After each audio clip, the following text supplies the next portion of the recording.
তার ওসিডি থাকে তাদের দুই ধরনের প্রফেশনালদের কাছে যেতে হয়, সাইকিয়াট্রিস্ট এবং সাইকোলজিস্ট।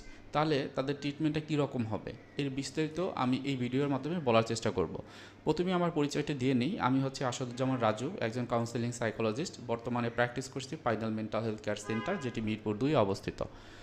তো চিকিৎসা আসলে কীভাবে নেবেন সেটি যদি আমি বলি, যে আপনার প্রথমেই যে জিনিসটি করতে হবে, আপনার ভিতরে যদি ওসিডির সিমটম থাকে সেক্ষেত্রে প্রথমে ডায়াগনোসিস বা আমরা বলি অ্যাসেসমেন্ট, সেটি গুরুত্বপূর্ণ। আপনি যদি একজন সাইকিয়াট্রিস্টের কাছে যান তাহলে এই যে ডায়াগনোসিসের ক্ষেত্রে যে গুরুত্বপূর্ণ যে উপাদানগুলো তারা কিন্তু খুব সহজে বের করে নিয়ে আসতে পারেন।